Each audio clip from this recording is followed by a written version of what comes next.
Allahumma sholli ala Muhammad. Semua yang sampai kerjakan di atas dunia ini, jadikanlah kendaraan, jadikanlah wasilah untuk mendapatkan ridha Allah.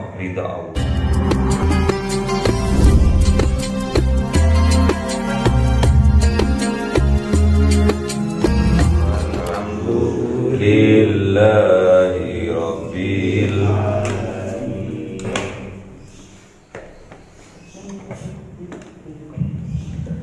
Kalamun qadimul la yumallu sama'uhu tanazzal qawli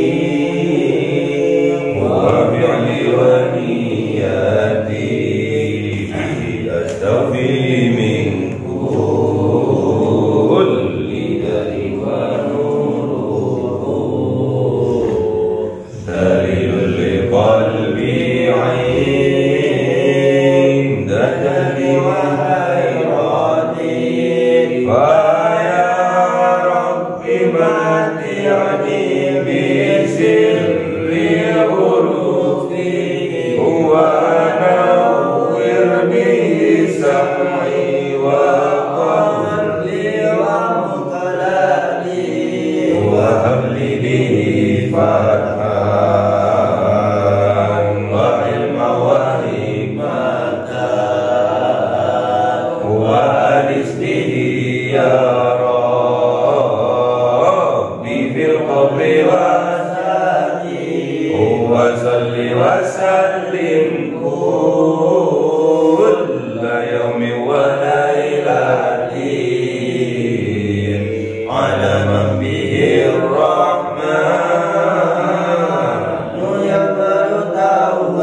Bismillahirrahmanirrahim.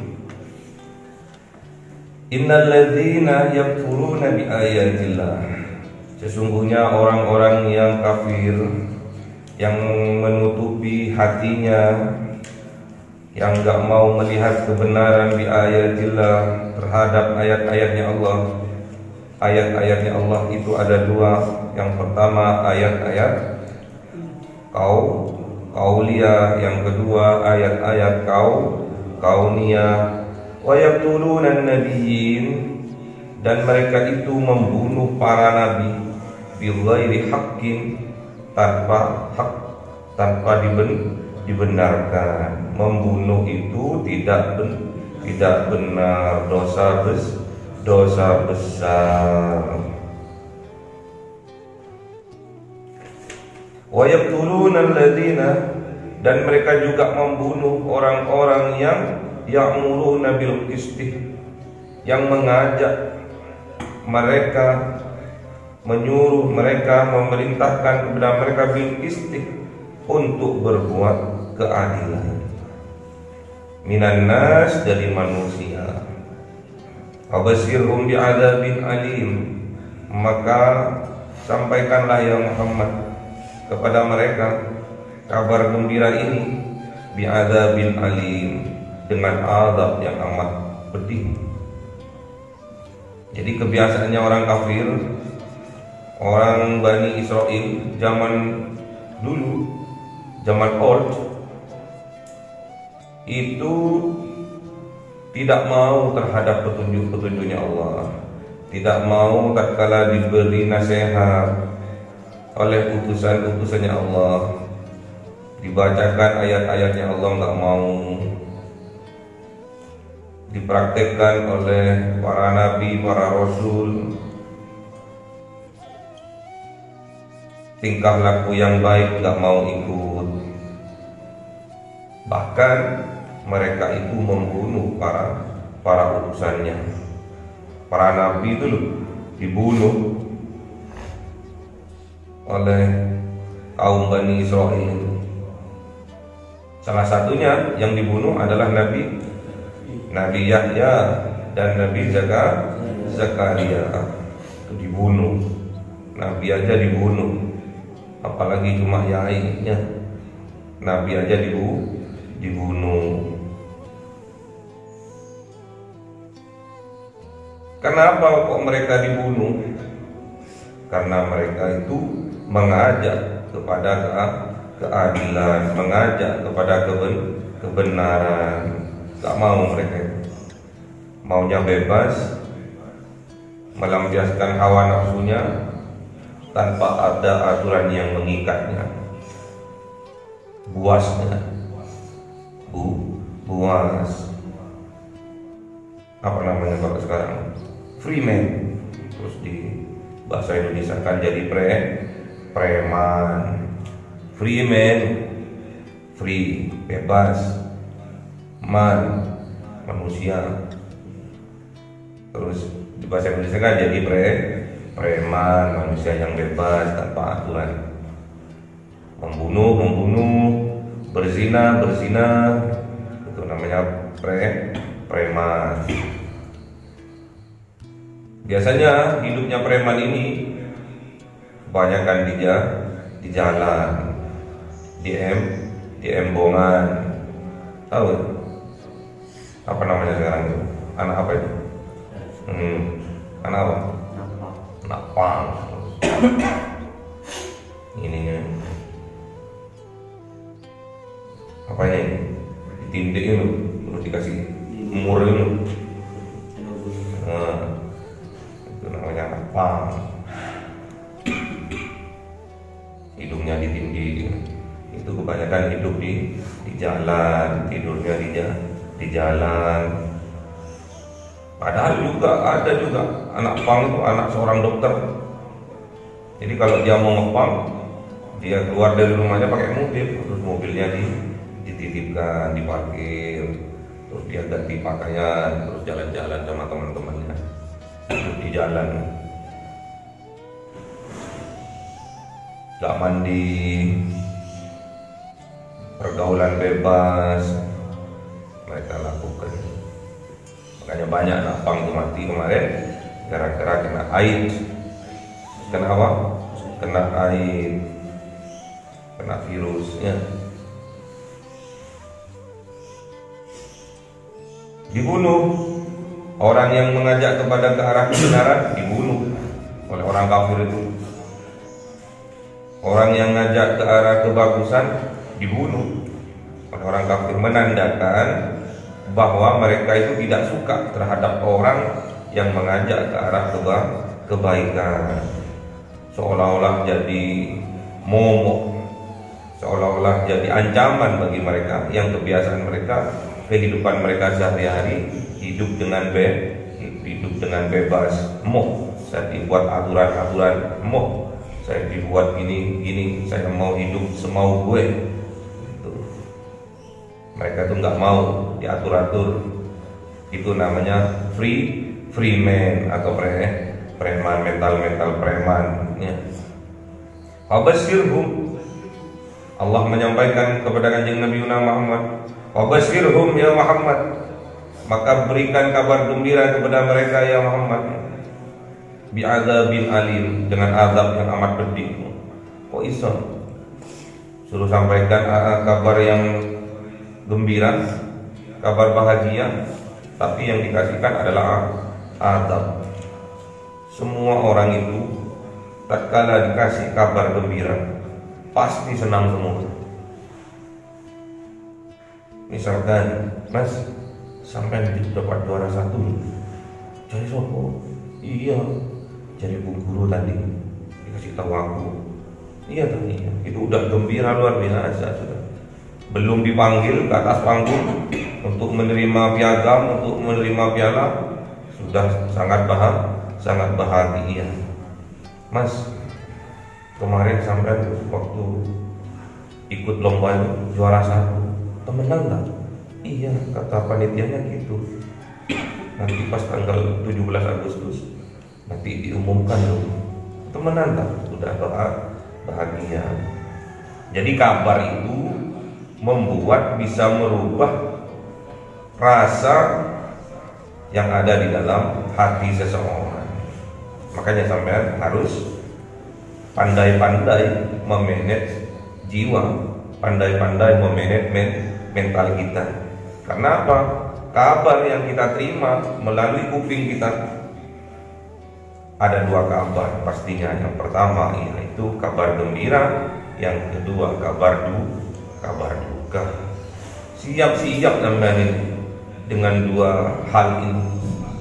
Kabar yang membuat kita bahagia, ada kabar yang membuat kita sedih, membuat kita duka.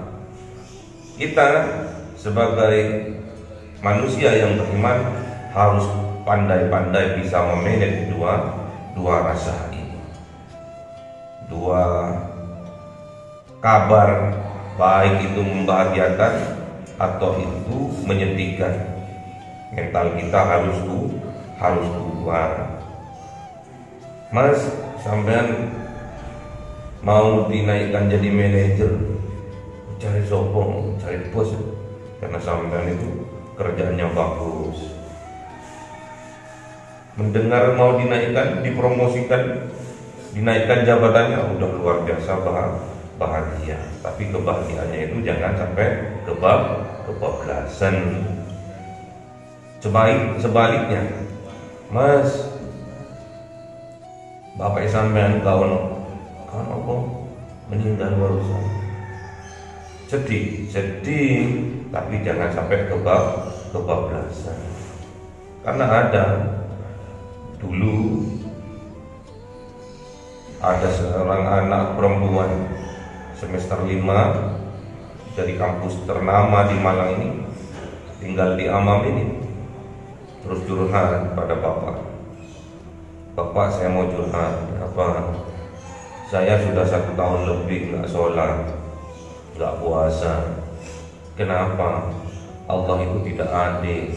Tuh, kok bisa Allah itu tidak adil? Iya, saya waktu semester 3 bapak saya diambil oleh Allah. Nah, terus yang menjadi tulang punggung keluarga sudah tidak ada. Jadi saya sendiri banting tulang, kerja keras untuk menghidupi diri saya, untuk membuat biaya kuliah saya. Saya hidup sendirian, saya berjuang sendirian. Jadi saya anggap Allah itu tidak adil buat saya, jadi saya nggak sholat. Nah, terus saya tanya, hidup Nanda itu bahagia enggak? Enggak. Ya sholat. Tapi saya malas. Kenapa kok malas? Sudah lupa. Fatihah aja udah lupa. Loncat-loncat. Alhamdulillahirabbil alamin, Malik yaumiddin. Loncat.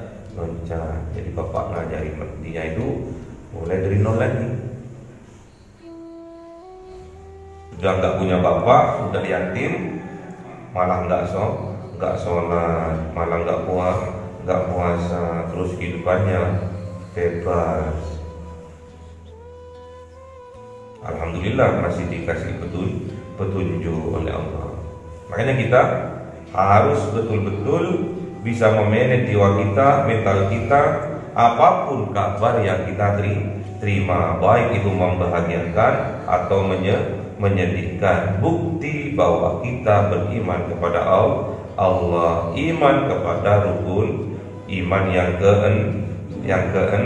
keenam, qada dan qadarnya Allah, khairihi wa syarrihi, baik atau buruknya takdir kita harus terima dengan ikhlas, harus kita jalani dengan ikhlas, mengharap cinta ridho dari Allah. Bagi orang yang kafir, yang membunuh para nabinya, yang membunuh orang yang mengajak kepada keadilan, kebenaran, wabashirhum, maka sampaikan berita gembira ini, bi'adzabin alim, maka mereka besok akan mendapatkan azab yang amat pedih. Maksudnya wabashirhum, sampaikan berita gembira ini, mananya adalah kapok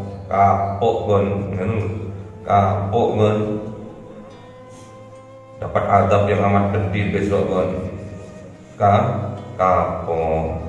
Kalau mungkin orang kepleset 1-2 kali nggak apa-apa, naik sepeda motor, belajar pertama kali jatuh nggak apa-apa, nabrak nggak apa-apa, masih dimaklumi. Tapi kalau udah pinter, udah bisa ngebut, udah bisa ngerem, udah bisa jungkir balik, terus di jalan dikeber-keber, di jalan kampung itu keber-keber, ngomong gitu kan, terus jatuh. Apa kata orang? Kapok gitu kan ya. Kalau orang yang baru belajar jatuh, dikasihani, ya hati-hati gitu kan ya, karena masih belajar. Tapi kalau udah lihai, udah pandai, terus dia nggak punya aturan, nggak mau terhadap aturan-aturan yang ada, malah digeber-geber sepeda motornya itu loh, terus nyemplung ke sungai. Bukan dikasihani sama orang, dikapok ya. Ulaika alladziina habitat a'maluhum fid dunya wal akhirah. Mereka itu orang yang berbuat seperti itu, yang disampaikan oleh Rasulullah akan mendapatkan azab yang amat pedih itu. Ulaika alladziina habitat. Mereka itu adalah orang-orang yang habitat, akan sia-sia, akan lenyap pahalanya, a'maluhum, dari amal-amal mereka, fid dunya wal akhirah, di dunia maupun di akhirat. Wa malahu, dan tidak ada bagi mereka min nasiri, dari seorang penolong pun tidak ada yang mau menolong. Kanjeng Nabi mau, karena mereka sudah nggak mau terhadap ayat-ayatnya Allah. Bahkan para nabi-nabinya dibunuh. Alam tara ilal ladzina utu nasiban minal kitab.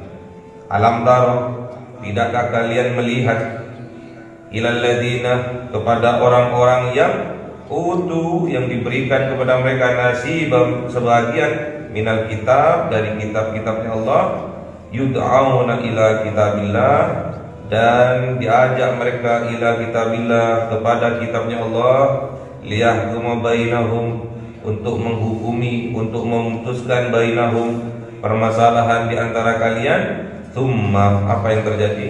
Tsumma yatawalla, mereka tetap tidak mau fariqun sebagian minhum dari mereka, wa hum mu'ridun, bahkan ada yang berbalik mungkur dari ayat-ayatnya Allah, membelakangi. Kalau kita nggak suka terhadap sesuatu yang ada di depan kita cuma memincingkan mata sudah cukup, menandakan kita nggak mau. Tapi ini membalikkan badan, bukti bahwa itu betul-betul nggak mau. Kalau kita melihat sesuatu yang dibenci, terus kita melihatnya hanya memindahkan mata, itu masih kadarnya masih masuk lah. Tapi kalau udah membelakangi, berarti betul-betul muak nggak mau terhadap petunjuk Allah. Jadi banyak sekarang seperti itu. Tatkala disampaikan kepada kita tentang ayat-ayatnya Allah, masukan, nasihat, kritikan yang membangun, yang landasannya adalah hukumnya adalah diambilkan dari kitabnya Allah, yaitu Al-Quran, banyak di antara kita tidak mau karena tidak sesuai dengan yang kita harapkan. Kalau kita bekerja, harapannya untungnya digaji. Kalau kita berdagang, harapannya untung, nggak mau rugi, itu harapannya. Tapi kenyataannya kita diajak oleh Al-Quran, kita diajak oleh Rasul, kita diajak oleh Allah untuk mempersiapkan mental kita, karena keimanan kita terhadap rukun iman yang keenam adalah qada dan qadarnya Allah. Awakmu saiki rugi, terima dengan ikhlas, siapkan mentalnya yang gagah gitu loh. Sampai jual kue basah yang kekuatannya hanya sehari aja, pagi sampai sore, udah malam udah basi, terus nggak ada satupun sampai sore yang laku. Terus mau dimakan semua sama sampean tuh, ya makanlah untuk ganjal perut, misalkan 1-2, yang lainnya di sodako. Gagah sampean, dilihat oleh Allah tuh. Itulah proses menuju kesuksesan, harus gagah, mentalnya harus dipersiapkan. Tsumma yatawalla, mereka itu setelah disampaikan, ini loh mas, kata Allah di dalam Al-Quran seperti ini loh, tsumma yatawalla, nggak mau.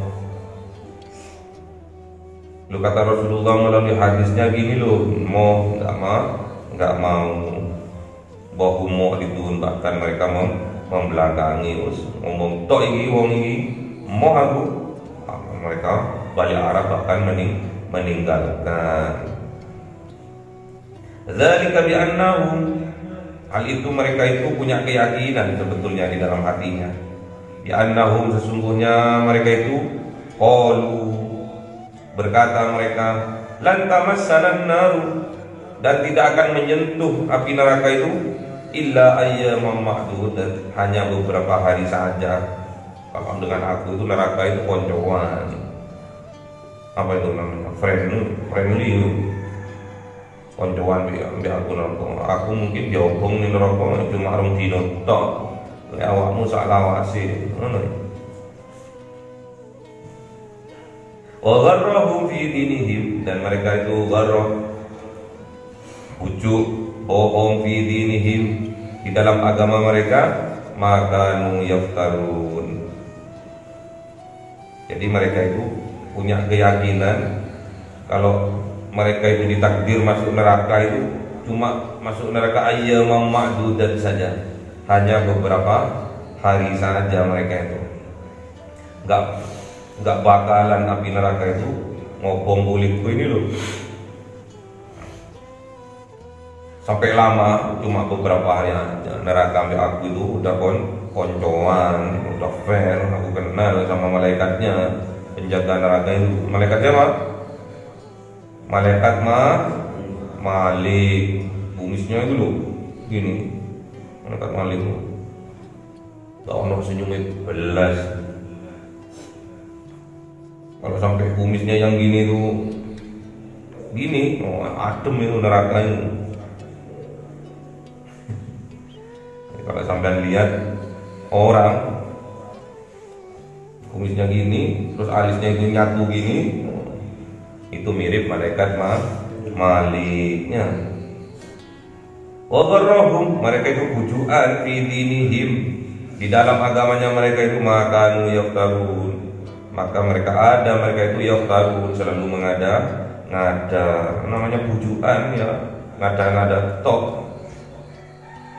Ditanya ini alasan ini, ditanya ini alasan itu, mengada-ngada yang tidak ada diada-adakan, yang ada ditiadakan.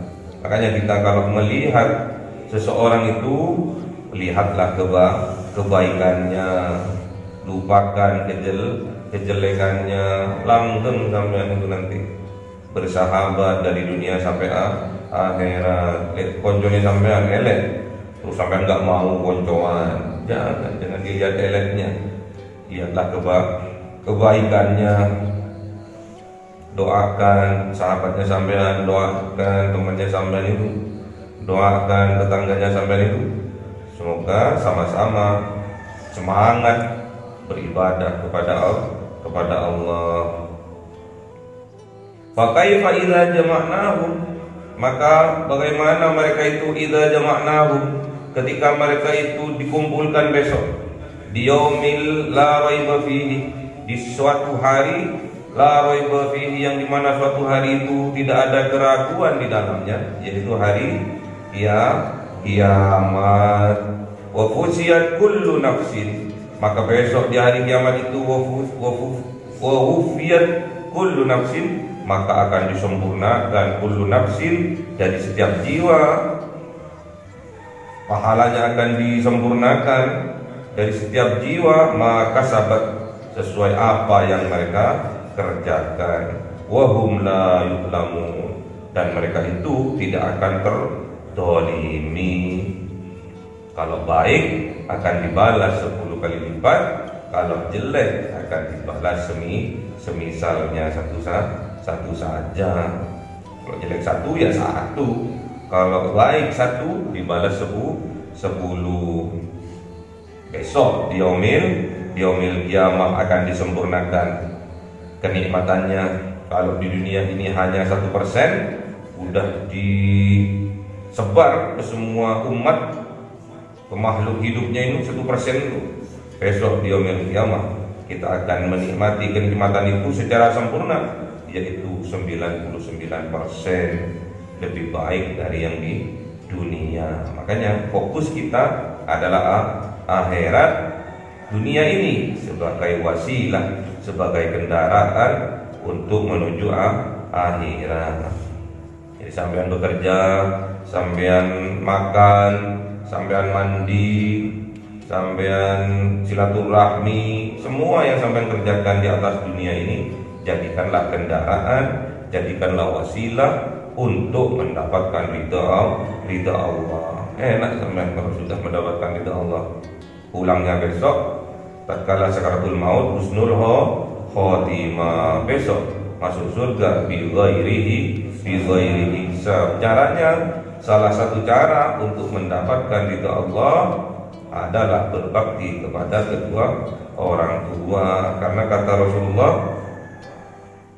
dan kata Allah di dalam Al-Quran, gimana? Berbakti kepada kedua orang tua, ridallah fi ridal walidaini wa suhdullah fi suhdil walidaini, la in syakartum la azidannakum wa la in kafartum inna adabi la syadid. Dua ini kata Rasulullah, ridallah fi ridal walidain wa suhdullah fi suhdil walidain. Kemudian Allah di dalam Al-Quran, la in syakartum la azidannakum wa la in kafartum inna adzabi lasadid. Dua ayat ini dan hadis berkaitan. Yang pertama, hadis jelas menekankan bahwa ridhonya Allah itu berada pada ridhonya kedua orang tua, dan murkanya Allah itu berada pada murkanya kedua orang tua. Terus ayatnya Allah, la in syakartum, syukur. Kalau kita tidak pandai-pandai bersyukur, la in syakartum la azidannakum. Kalau kita pandai bersyukur, maka kita akan ditambah nikmatnya oleh Allah. Wala in kafartum, kalau kita tidak pandai bersyukur, inna adzabi lasadid, maka Allah akan mengadab kita dengan adab yang pedih. Padahal syukur itu berkaitan juga dengan manusia. La yashkurullah man lam yashkurun nas. La yashkurullah man la yashkurun nas. Tidak dianggap bersyukur kepada Allah kalau manusia itu tidak berterima kasih terhadap manusia lainnya. Siapa di sini? Orang tua terutama, ya. Kita dilahirkan ke dunia ini perantara orang tua kita. Taruhannya adalah nyawa. Siapa itu? Seorang ibu, ya. Banyak berita-berita tatkala seorang ibu melahirkan, habis melahirkan, bahkan sebelum melahirkan sudah meninggal duluan. Banyak sudah cerita-cerita habis melahirkan berapa menit ditimang-timang anaknya, di situ meninggal karena memang melahirkan itu sakitnya luar biasa.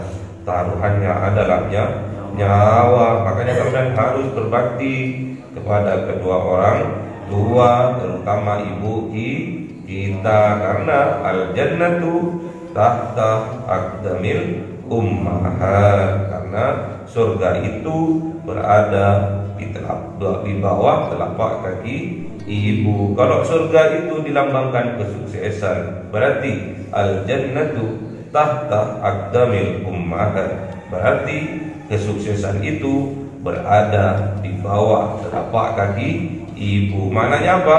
Kesuksesan berada pada ridho dari seorang ibu. Semoga kita mendapatkan ridho dari Allah melalui wasilah ridho dari kedua orang tua kita, sehingga kita ditakdir oleh Allah sukses dunianya, sukses akhiratnya. Rabbana atina fid dunya hasanah wa fil akhirati hasanah wa qina adzabannar.